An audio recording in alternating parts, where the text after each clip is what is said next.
எங்களுடைய எம்எஸ்கே என்ற mind set knowledge வாழ்வியல் செயல்பாட்டு கோட்பாட்டின்படி உங்களுக்கு இருக்கக்கூடிய அறிவு உங்களை வளர்ச்சிக்கு உட்படுத்துகிறதா அல்லது பிரச்சனைக்கு உட்படுத்துகிறதா?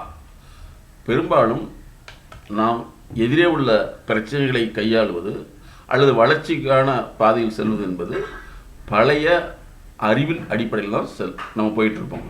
அப்போ அறிவை புதுப்பித்தல், தேவைக்காக நம்மளுடைய அறிவை மாற்றி அமைத்துக் கொள்ளுதல் அல்லது வளர்ச்சிக்காக துறை சார்ந்த நிபுணர்களுடைய அறிவை பெற்றுக்கொள்ளுதல் என்பது சாமானிய மக்களுக்கு தெரிவதில்லை.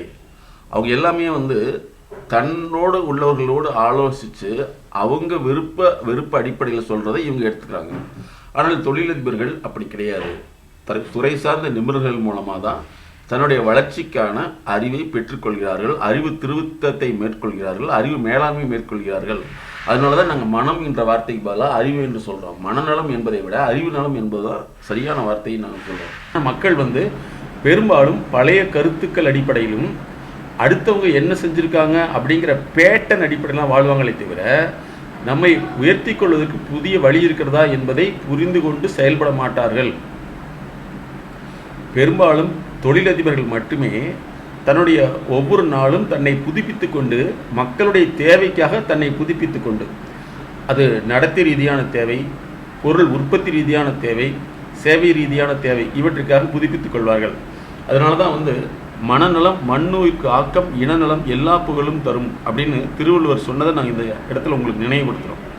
ஒருத்தருடைய வளர்ச்சிக்கு காரணம் அவருடைய மன இயக்கம் சரியாக இருக்க வேண்டும். அப்படி இருந்ததுன்னா அவர் புதிய விஷயத்தை கண்டறிவார்.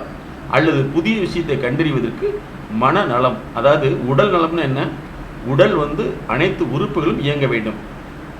அப்போ மனதில் என்னென்ன இயக்கம் இருக்குது அப்படிங்கிறத முதல்ல தெரிஞ்சுக்கணும். ஒன்று மொழி சார்ந்தது, உணர்ச்சி சார்ந்தது, உணர்வு சார்ந்தது. உணர்ச்சி அடிப்படையில் வார்த்தைகளை வெளிப்படுத்தல், வார்த்தைகளை புரிந்து கொள்ளுதல், அதற்கேற்ப ஒவ்வொரு செயல்பாடு, உடல் ரீதியான மொழி, இவற்றை மாற்றி அமைக்கும் தன்மை, இப்படி இருந்தால் மட்டும்தான் அவருடைய மனநலம், மன இயக்கம், மன ஆரோக்கியம் சரியாக உள்ளது என்று பொருள். ஆகவே மனதை மாற்றுதல் என்பதை விட எங்களுடைய மைண்ட் செட் நாலேஜ் என்கின்ற மனப்பதிசார் அறிவு கோட்பாட்டின்படி நம்மளுடைய மனம் என்பது அறிவினுடைய தொகுப்பு. அந்த அறிவினுடைய தொகுப்பை உளவியல் ரீதியாக மறுசீரமைத்து அதை முறைப்படுத்தும் பொழுது ஒருவரால் வெற்றியடைய முடியும். இன்றைய மாணவர்கள் பார்த்தீங்கன்னா எப்போவுமே எல்லா மாணவர்களும் டியூஷன் கலாச்சாரம், டுட்டோரியல் கலாச்சாரம், கோச்சிங் டீச்சிங் கலாச்சாரத்தில் இருக்காங்களே தவிர அதை தாண்டி தன்னுடைய வளர்ச்சிக்கான புதிய கற்றல் சார்ந்த வழிமுறைகள், கற்றலில் உள்ள குறைபாடுகளை கண்டறிந்து மாற்ற வேண்டும் என்று பலருக்கு தெரிவதில்லை. ஆனால் இந்த கோட்பாடு, கற்றல் சார்ந்த கோட்பாடுங்கிறது 1896 மாணவர்களுக்கு கல்வி சார்ந்த பிரச்சனை உள்ளது என்பதை கண்டறியப்பட்டது. அதே போல் 1879 மன இயக்கத்தை உளவியல் ரீதியாக கண்டுபிடிக்க முடியும் என்று கூட கண்டறிந்து விட்டார்கள். ஆனால் நம்ம பழைய என்ன செயல்பாட்டில் தான் இருந்து கொண்டு இருக்கிறோம். அதை மாற்றி அமைக்க தான் எங்களுடைய MSK life clinic foundation mind lab என்பதை உருவாக்கியுள்ளது. அதே போல் கற்றல் திறனை கண்டறிக்க லேர்னிங் லேப், அதே மாதிரி பிஸ்னஸ் லேர்னிங் என்று தனியாக உருவாக்கியுள்ளது. பிடிஎஸ்னா பிஸ்னஸ் டெவலப்மெண்ட் சிஸ்டம்.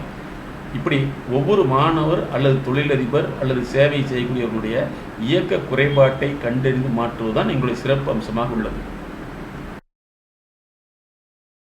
கிரியேட்டிவிட்டி இல்லையா? அப்படி கிரியேட்டிவிட்டி வந்துருச்சுன்னா உங்களுடைய எல்லா புகழுமே உங்களுக்கு சேர்ந்து வந்துடும். நம்ம புகழ் வராத காரணம் என்னன்னு சொல்லுவாங்களா? கிரியேட்டிவிட்டி இல்ல. சரி, ஓகே.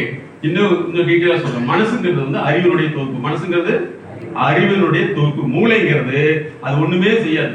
ஏன்னா பணக்காரனுக்கு மூளை இருக்குது, ஏழைக்கு மூளை இருக்குது, பிச்சைக்காரனுக்கு மூளை இருக்குது, பிசினஸ் மேனுக்கு மூளை இருக்குது, கை இருக்குது, இவனும் கை இருக்குது, ஆர்டிஸ்டுக்கு இருக்கிற கை வேற.